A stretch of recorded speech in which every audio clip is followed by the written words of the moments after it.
I mean, I have enough on my plate thinking what I want to think and making sense of things, let alone telling somebody else how they should try navigating life in this world.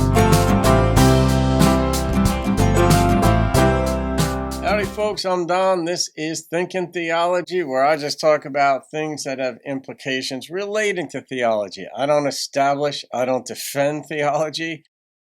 Atheists are just as welcome on here as anybody else. Christians are just as welcome on here as anyone else. And we just discuss what different strains of thought are out there. And I look at them philosophically, and because any topic is subject to philosophical insight or expansion, if you will. Lawrence Krauss, I'm looking at a video that YouTube suggested to me, and I don't know who Lawrence Krauss is, but the title intrigued me. It says Lawrence Krauss dismantles religion. Okay, so we'll take a look at that. Evidently, I did a little looking up of who he is, and it says he's a theoretical physicist, a cosmologist, and all this. A published author, of course, because he teaches at universities, and you have to publish and when you work at a university. That's the price of admission for university professors. They better publish or they get canned. All right, let's see what he's got here and how he dismantles religion or speaks against it or whatever. Here we go. Whenever I give a lecture, I show pictures from, let's say, from the Hubble Space Telescope. A picture of a cluster of galaxies.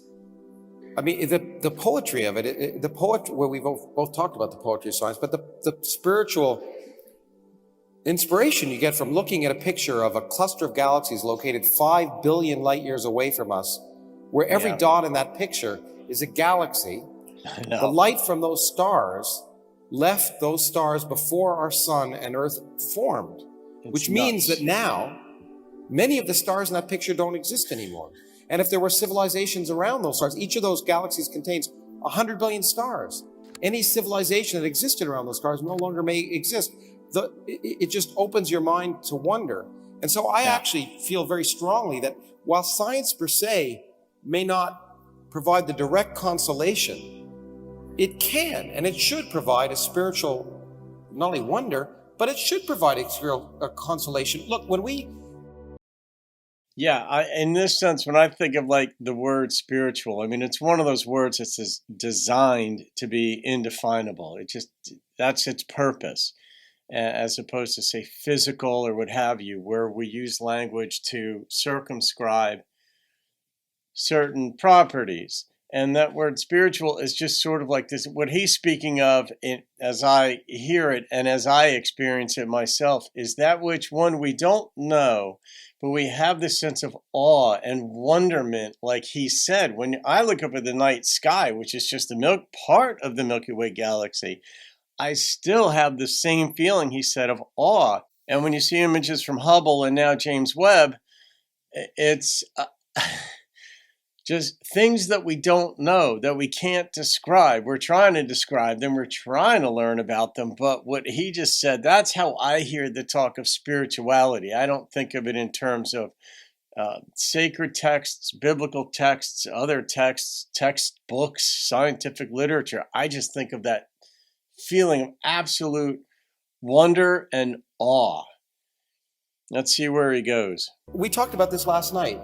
We tell our kids fairy tales to console them. We tell them to make their life fun. We talk about Santa Claus, the Easter Bunny, but then we decide that, you know what? It's better for them to know how the world really works.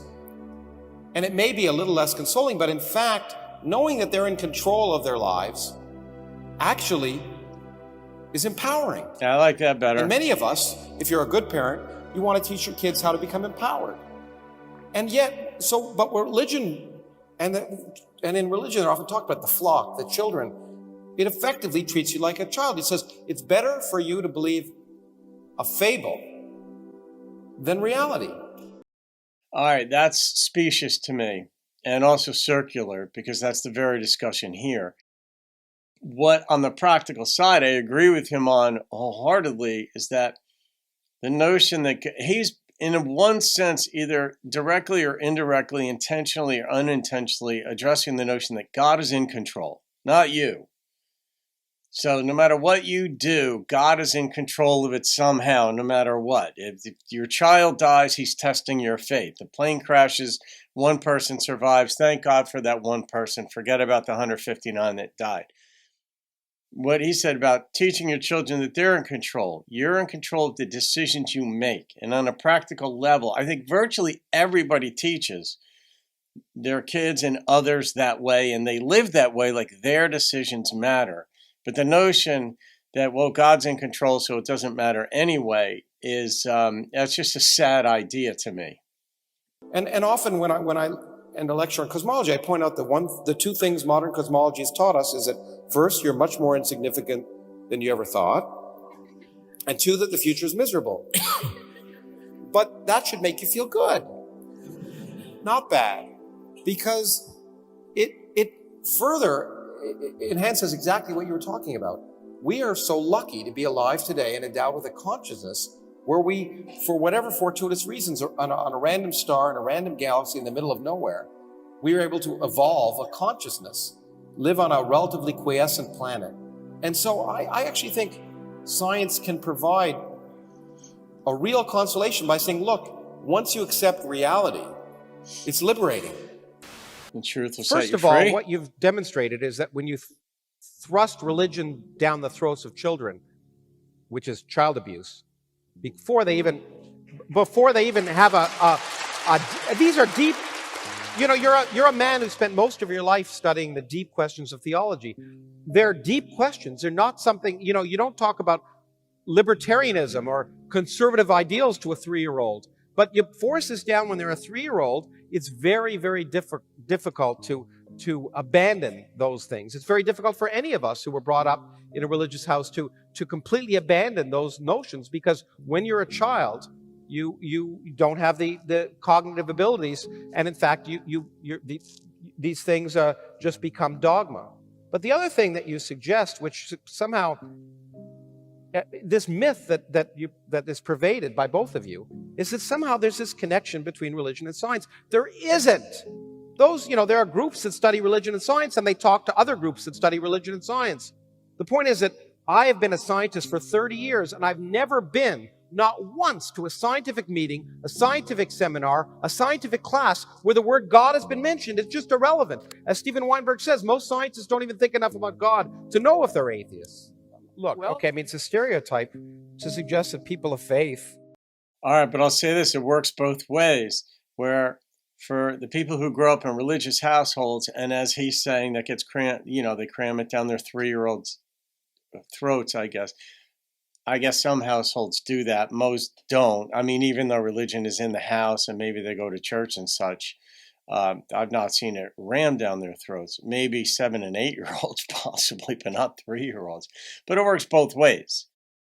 That if you grow up in an atheistic household, that is what's in your mind. And if you think that's the truth, then you prefer that. For those who grow up in religious households and hold on to their religion their whole lives, that works for them. I think in many ways it keeps you connected to your family, however you've grown up, which is why most people who grow up in a Democratic household or a Republican household grow up like their parents. We tend to do that. We tend to follow the sports teams our father liked, unless we go to a different school than he did, for example, or you're our mothers.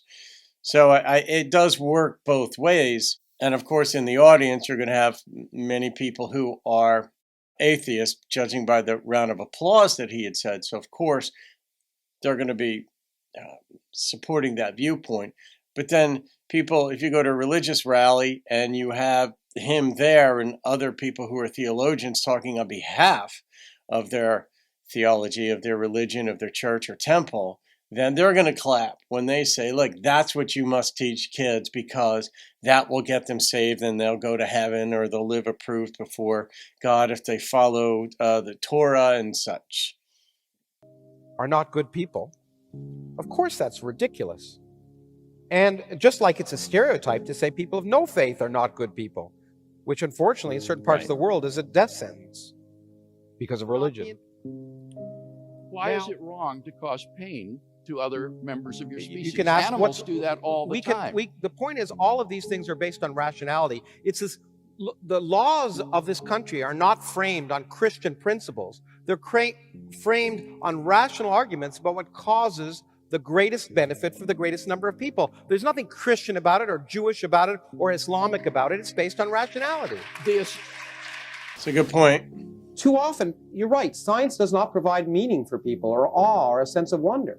And we do too poor a job of explaining it. Science is presented, mostly by science teachers who are uncomfortable with it, as being something you need to memorize or something you need to do to get a better job, or something like that. Science is not presented as something that provides not just amazing ideas, but a wonderful story, a story that, in fact, for many scientists competes with the Bible in a very effective way, to be blunt about it. And the problem is, and I've gone to a lot of fundamentalist colleges in this country, and I think I've had more impact there when I make the simple statement that you don't have to not believe in God to believe in evolution. And the reason I have an impact there is I have students come up to me that have told me their entire lives, every single Sunday, they've heard the opposite. So the problem science has is, first, that we're not doing a good enough job presenting the awe and wonder of science, but secondly, it is being attacked week in and week out by people who fear it. Okay, I'm going to leave it there. I know this goes on for another 5 or 6 minutes, and maybe I'll finish that. But yeah, I like what he said. I don't have a problem with anything that he said. I mean, depending on what viewpoint you come from, if, as I said earlier, if you come from the viewpoint that there's no God, then teaching children that there's a God is, and he thinks it's child abuse. But he grew up, as I understand it, in an atheistic household or a non-religious household. So fair enough, let kids make up their own minds and then let them figure it out. Folks who grow up in very harsh households, whether they're harshly atheistic or religious, they can rebel against that because the harshness of it is what doesn't work for a lot of folks. But what he said when he's had more impact in Christian schools that he's gone to and said, look, you don't have to stop believing in God to believe in evolution. They're not incompatible. And he said students have come up to him and said they've heard the opposite, that they are incompatible. And I guess he gave them license, in a sense, to consider that maybe evolution is the way in which God or their God brought mankind about. And as I made in the statement in a prior video, that to me, we posit that God is all loving, all kind, all powerful, all good. Evolution is an extremely cruel way to bring about a species, because most adaptive measures through natural selection and so on cause harm to the host. And that's partly why 99+% of species that ever lived on planet Earth, whatever the genus or whatever, whether it's in plant biology, whether it's humans, fish, anything, are extinct because those adaptations did not work. It's a very cruel process over time where so many things must die off painfully and to bring about some refined result. So that challenges the premise that God is all loving. It doesn't say that he doesn't exist, he or she doesn't exist. It just says the notion of a loving God bringing mankind about through evolution is a little strained at that point. But I love how this started, whoever put this video together, about the wonder of the universe. I also, the idea that the United States was founded as a Christian nation, it really wasn't, even though they were deists. I mean, a number of them were deists. They believed there was a God, but not the God of the Church of England per se, and give people the freedom to believe what they wanted to believe. They wanted, in God we trust on coins, and Congress opens with prayer. Fair enough. I mean, atheists will have a problem with that. I don't, because I can listen to prayers and they don't move me.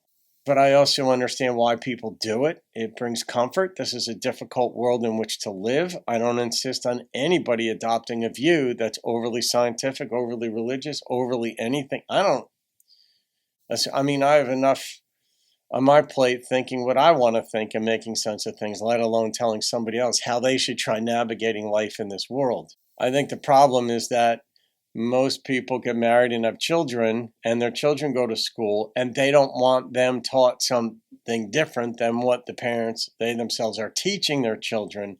And that's where people get emotional. It's not just over being dogmatic about theology or dogmatic about science and so on. It's more about how we insist others abide by our ideas. To me, it's that simple. But anyway, it was nice to be exposed to what he had to say here, and I'll be doing more of his stuff. I like his style. He doesn't seem like a douche. Very bright. He responded well, and I liked a lot of the points he made. So leave your comments, folks. I hope you enjoyed that. Pro or con, leave your comments. Couch them in a thoughtful way. It doesn't have to be acerbic. If it is, I'll still read it. All right, folks. Have a great day. See you on another video, and keep thinking theology.